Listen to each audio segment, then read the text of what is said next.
নমস্কার বন্ধুরা, শ্রাবণী রান্নাঘরে আপনাদের সবাইকে স্বাগত জানিয়ে আমি আবারও একটা রান্নার ভিডিও নিয়ে আপনাদের সামনে চলে এসেছি। আজকের আমি আপনাদের রুই মাছ দিয়ে একটা অসাধারণ রেসিপি বানিয়ে দেখাবো। আশা করি আপনাদের ভালো লাগবে। তার জন্য কিন্তু আমার পুরো ভিডিওটা আপনাদের দেখতে হবে। আর দেখা শুরু করার আগে একটা লাইক দেবেন, সুন্দর একটা কমেন্ট করবেন আর শেয়ার করতে ভুলবেন না। তাহলে চলুন আজকের আমি এই রুই মাছ দিয়ে কি বানাই সেটা আপনারা একবার দেখে নিন। রান্নাটা করার জন্য প্রথমে আমি এখানে দেখুন 5 পিস রুই মাছ নিয়ে নিয়েছি। আর রুই মাছটা কিন্তু কেটে ধুয়ে ভালোভাবে পরিষ্কার করে রেখেছি। এইবারে আমি মাছের মধ্যে দিয়ে দেব, দেখুন এখানে আমি দেব আন্দাজ মতো নুন দিয়ে দেব। এইবারে আমি এর মধ্যে দিয়ে দেব হাফ চামচ মতো লঙ্কার গুঁড়ো। আর আমি এর মধ্যে দিয়ে দেব অল্প সামান্য একটু পাতিলেবুর রস। পাতিলেবুর রসটা অল্প পরিমাণের একটু চিপে দিয়ে দিলাম। এবারে আমি এর মধ্যে দেব, দেখুন অল্প সামান্য একটু সর্ষের তেল। আমি এখানে রান্নাটায় সর্ষের তেল ব্যবহার করছি, আপনারা কিন্তু এখানে সাদা তেলও ব্যবহার করতে পারেন। এবারে দেখুন সমস্ত কিছু দিয়ে খুব ভালোভাবে মাছটার মধ্যে মাখিয়ে নেব। মাখিয়ে মাছটাকে ম্যারিনেট করে কমপক্ষে 30 মিনিট কিন্তু রেখে দিতে হবে। আপনারা চাইলে এটা কিন্তু 1 থেকে 1.5 ঘন্টাও মাখিয়ে রেখে দিতে পারেন, তাতে কিন্তু খেতে আরও ভালো লাগে। আর যদি হাতে সময় না থাকে তাহলে অন্তত আধ ঘন্টা মানে 30 মিনিট এটাকে এইভাবে ম্যারিনেট করে মাছটাকে রেখে দিতে হবে। মাছটা আমি এখানে 30 মিনিট মতো ম্যারিনেট করে রেখে দিয়েছিলাম। দেখুন আমার কিন্তু এটা হয়ে গেছে। এইবারে আমি রান্নাটা করব, তার জন্য আমি দেখুন এখানে রেখেছি, গ্যাসটা অন করে কড়া বসিয়ে দিয়েছি। আর কড়ার মধ্যে কিন্তু আমি বেশ কিছুটা সর্ষের তেল দিয়েছি। আমি আগেই বলেছি আমি এখানে রান্নাটা সর্ষের তেলে করছি, আপনারা চাইলে কিন্তু এটা সাদা তেলেও করতে পারেন। দেখুন তেলটা আমার এখানে খুব ভালোভাবে গরম হয়ে গেছে। এইবারে যে মাছগুলো আমি এখানে ম্যারিনেট করে রেখে দিয়েছিলাম সেই মাছগুলো কিন্তু আমি তেলের মধ্যে দিয়ে দেব। তেলের মধ্যে দিয়ে মাছগুলো কিন্তু হালকা করে ভেজে নেব। এখানে মাছগুলো কিন্তু খুব বেশি লাল করে রান্নাটায় আমি ভাজবো না, মাছগুলো হালকা করে এপিট ওপিট একটু ভেজে নিলেই হয়ে যাবে। আর আমি প্রতিদিনের মতো রান্নার শুরুতে একটা কথাই বলবো যে প্লিজ আমার ভিডিওটা আপনারা টেনে টেনে দেখবেন না, পুরো ভিডিওটা দেখুন, আশা করি আপনাদের ভালোই লাগবে। দেখুন মাছটা কিন্তু আমি এপিট ওপিট করে একটু হালকা করে ভেজে নেব। মাছটা আমার এখানে দেখুন হালকা করে ভাজা হয়ে গেছে। মাছটা কিন্তু আমি এপিট ওপিট খুব ভালো করে না, হালকা করে একটু ভেজে নিয়েছি। আপনারা দেখেই বুঝতে পারছেন যে মাছটা কিন্তু একেবারে লাল লাল করে যে আমরা রান্না করার সময় মাছ ভাজি সেটা কিন্তু আমি ভাজিনি, একটু হালকা করে এপিট ওপিট মাছটাকে ভেজে নিয়েছি। এবার মাছগুলোকে আমি আলাদা করে তুলে রেখে দেব। মাছগুলো কিন্তু আমাকে এখানে আলাদা করে প্রথমে তুলে রেখে দিতে হবে। মাছটা আমি এখানে ভেজে আলাদা করে তুলে রেখে দিয়েছি। এবারে আমি রান্নাটা যে মাছ ভাজার তেলটা আছে সেই তেলের মধ্যেই করব। প্রথমে আমি তেলের মধ্যে দিয়ে দেব, দেখুন অল্প সামান্য একটু গোটা গরম মশলা তেলের মধ্যে ফোড়নে দিলাম। গোটা গরম মশলার মধ্যে এখানে আছে দেখুন দারচিনি আর ছোটো এলাচ আর লবঙ্গ।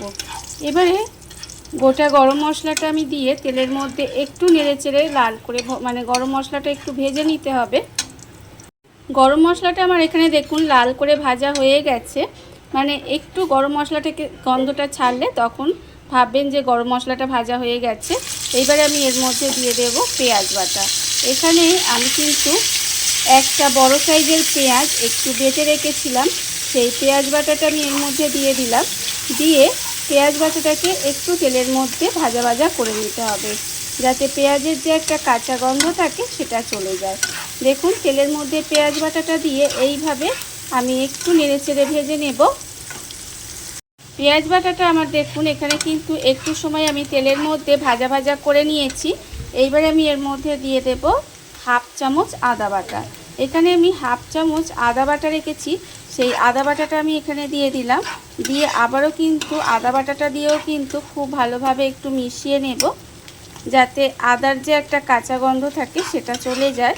দেখুন এইভাবে মিশিয়ে একটু তেলের মধ্যে নাড়াচাড়া করে কষিয়ে নিয়েছি। এইবারে আমি এর মধ্যে দিয়ে দেব মৌরি বাটা। এখানে কিন্তু মৌরি বাটাটা একটু বেশি দিতে হবে। রান্নাটায় এই যে মৌরির যে ফ্লেভারটা, এতেই কিন্তু রান্নাটাকে অন্যরকম করে দেবে। দেখুন এখানে কিন্তু আমি একটা বড় চামচের 1 চামচ পরিমাণের মৌরি বাটা দিলাম। দিয়ে এবারে মৌরি বাটাটা দিয়েও কিন্তু একটু মশলার সঙ্গে খুব ভালোভাবে মিশিয়ে নেব। দেখুন এইভাবে একটু মিশিয়ে নিয়ে রান্না করে নিতে হবে। এইবারে আমি এর মধ্যে দিয়ে দেব কাজু বাদাম বাটা। এখানে 6 থেকে 7টা কাজু বাদাম আমি এখানে বেটে রেখেছি, সেই কাজু বাদাম বাটাটাও কিন্তু এখানে আমি দিয়ে দিলাম। দিয়ে আবারও খুব ভালোভাবে মশলাটা এইভাবে একটু কষিয়ে নেব। সমস্ত মশলাটা এইভাবে একটু কষিয়ে নিতে হবে। সমস্ত মশলাগুলো দিয়ে দেখুন আমি কিন্তু এখানে খুব ভালোভাবে একটু কষিয়ে নিয়েছি। এইবার আমি এর মধ্যে দিয়ে দেব, এখানে আমি রেখেছি আন্দাজ মতো নুন, আর রেখেছি 1/2 চামচ লঙ্কার গুঁড়ো, আর অল্প একটু, যেহেতু আমি এখানে টক দই দিয়েছি, লেবু দিয়েছি, একটু চিনি দিয়েছি, 1/2 চামচ মতো চিনি দিয়েছি। এখানে কিন্তু চিনির পরিমাণটা আপনারা বুঝে ব্যবহার করবেন। আর যদি মনে করেন যে চিনি ব্যবহার করবেন না, তাহলে কিন্তু নাও করতে পারেন। তবে একটু সামান্য চিনি দিলে তাহলে দেখবেন রান্নার স্বাদটা কিন্তু অনেকাংশে বেড়ে যায়। এবারে গুঁড়ো মশলাগুলো দিয়ে আমি কিন্তু আবারও একটু কষিয়ে নিয়েছি। এবার দেব আমি এখানে টক দই। এখানে প্রায় 2 চামচ মতো টক দই ফেটিয়ে রেখেছি, সেই ফেটানো টক দইটা আমি এখানে দিলাম। দিয়ে আবারও কিন্তু খুব ভালোভাবে মশলার সঙ্গে মিশিয়ে একটু সময় রান্না করে নেব। দেখুন টক দইটা দিয়েও কিন্তু খুব ভালোভাবে একটু কষিয়ে এইভাবে একটু রান্না করে নিতে হবে। টক দইটা দিয়েও কিন্তু আমি মশলার সঙ্গে খুব ভালোভাবে মিশিয়ে এইভাবে একটু রান্না করে নিয়েছি। এইবার আমি এর মধ্যে দিয়ে দেব, দেখুন এখানে আমি যে টক দইয়ের বাটিটা আর মশলার জলটা, মানে মশলা লেগেছিল সেই মশলা ধোয়া জল আর টক দইয়ের বাটিটা ধুয়ে সেই জলটা আমি এর মধ্যে দিয়ে দিলাম। দিয়ে এবার সমস্ত কিছু খুব ভালোভাবে এইভাবে একটু কষিয়ে নেব। কষিয়ে যতক্ষণ না পর্যন্ত তেলটা ছেড়ে দেয় ততক্ষণ পর্যন্ত কিন্তু এটা ভালোভাবে একটু কষিয়ে রান্না করে নিতে হবে। গ্যাসটা লোতে দিয়ে আমি কিন্তু বেশ কিছুক্ষণ সময় ধরে মশলাটা এইভাবে একটু কষিয়ে নিয়েছি। এর ফলে দেখুন মশলা থেকে কিন্তু তেলটাও ছেড়ে দিয়েছে। আর আপনারা এতক্ষণ দেখে নিশ্চয়ই বুঝতে পারছেন যে আমি কিন্তু রান্নাটায় হলুদ ব্যবহার করিনি। হ্যাঁ, আমি কিন্তু এই রান্নাটা হলুদ ছাড়াই করছি। দেখুন, আর এটা কিন্তু খেতে ভীষণ ভীষণ ভালো লাগে। এইভাবে আপনারা একদিন হলেও রান্নাটা করে দেখবেন, খেতে কিন্তু অসম্ভব সুন্দর লাগে। একঘেয়ে রুই মাছ একই রকমভাবে রান্না না করে একটু অন্য রকমভাবে যদি রান্নাটা করা যায়, দেখবেন নিজেদেরও ভালো লাগে আর পরিবারের অন্যরাও কিন্তু ভীষণ খুশি হয়। দেখুন আমার কিন্তু মশলা কষানো হয়ে গেছে। এইবারে আমি দেব এর মধ্যে পরিমাণ মতো জল। এখানে আমি দেখুন 1 কাপ মতো জল দিলাম। দিয়ে খুব ভালোভাবে কিন্তু এটা মিশিয়ে নেব। মিশিয়ে নিয়ে এইভাবে ঢাকা দিয়ে কিছুক্ষণ গ্রেভিটা ফুটতে দিতে হবে। গ্রেভিটা কিন্তু একটু সময় ধরে এইভাবে রান্না করে একটু ফুটিয়ে নিতে হবে। গ্যাসটা লোতে দিয়ে এইভাবে ঢাকা দিয়ে কিছুক্ষণ আমি রান্না হতে দিয়েছিলাম। দেখুন এর ফলে কিন্তু গ্রেভিটা আমার ফুটে গেছে, খুব ভালোভাবে গ্রেভিটা কিন্তু ফুটে গেছে।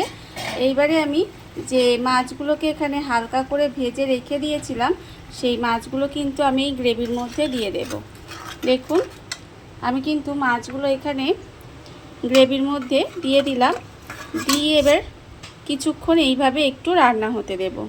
একটা দিকে আপনারা লক্ষ্য রাখবেন, মাছগুলো তো হালকা করে ভাজা আছে, মাছগুলো যেন ভেঙে না যায়, সেটা কিন্তু লক্ষ্য রাখতে হবে। আমি গ্রেভির মধ্যে মাছগুলো দিয়ে একটু উল্টে পাল্টে দেব। উল্টে পাল্টে দিয়ে এইভাবে একটু রান্না করে নেব। দেখুন একটু সময় কিন্তু এইগুলো রান্না করে নিতে হবে, যাতে মশলাগুলো মাছের মধ্যে খুব ভালোভাবে ঢুকে যায়। আবারও দেখুন এইভাবে ঢাকা দিয়ে 5 থেকে 7 মিনিট মতো একটু রান্না হতে দেব। মাছটা আমি দিয়ে দেখুন ঢাকা দিয়ে 5 থেকে 7 মিনিট মতো এইভাবে একটু রান্না হতে দিয়েছিলাম। এর ফলে মাছটা কিন্তু এখানে সেদ্ধ হয়ে রান্নাও হয়ে গেছে, আর মাছের মধ্যে সমস্ত মশলাটা দেখুন ঢুকে গেছে। রান্না কিন্তু এখানে আমার প্রায় রেডি। নামানোর আগে আমি শুধুমাত্র এর মধ্যে দিয়ে দেব, এখানে আমি রেখেছি অল্প সামান্য একটু গরম মশলার গুঁড়ো, সেই গরম মশলার গুঁড়োটা আমি এখানে দিয়ে দিলাম। আর আমি দেব অল্প সামান্য একটুখানি ঘি। এই ঘি আর গরম মশলাটা দিলে কিন্তু এর স্বাদটা আরও বেড়ে যাবে। আপনারা চাইলে দিতেও পারেন, আবার নাও দিতে পারেন, তবে আমি এখানে একটু গরম মশলার গুঁড়ো আর একটু ঘি দিয়ে দিলাম। আর গ্রেভিটা কিন্তু আমি এখানে দেখুন একটু পাতলা রেখেছি, আপনারা চাইলে এটা কিন্তু আরেকটু ঘনও করে নিতে পারেন। আর আপনারাই বলুন, এই রান্নাটা যদি থাকে তাহলে আর গরম ভাতের সাথে আর কিছু লাগবে? আর কিছুই লাগবে না। রান্না আমার এখানে একদম রেডি হয়ে গেছে। এইবারে গ্যাসটা অফ করে দেব। অফ করে দিয়ে ঢাকা দিয়ে এইভাবে কিছুক্ষণ রেখে দিলেই কিন্তু রান্না আমার একেবারে রেডি। দেখুন বন্ধুরা, বাড়িতে থাকা কত অল্প উপকরণে কত অল্প সময় কত সুন্দর একটা রুই মাছের রেসিপি তৈরি হয়ে গেছে, আপনারা দেখতেই পেলেন। আর একই রকমভাবে রুই মাছটা রান্না করে একটু অন্য রকমভাবে এইভাবে একদিন হলেও বাড়িতে বানিয়ে দেখতে পারেন, খেতে কিন্তু অসম্ভব সুন্দর হয়। আর এই রেসিপিটা যদি আপনাদের ভালো লেগে থাকে, আপনারা যদি ফেসবুক থেকে দেখে থাকেন পেজটি ফলো করে দেওয়ার অনুরোধ রইল। আর যদি ইউটিউব থেকে দেখে থাকেন চ্যানেলটি সাবস্ক্রাইব করে নেওয়ার অনুরোধ রইল। তাহলে চলুন ভিডিওটা আমি এখানেই শেষ করছি। আপনারা সবাই ভালো থাকবেন, সুস্থ থাকবেন। আবারও হাজির হব নতুন কোনো রান্না নিয়ে।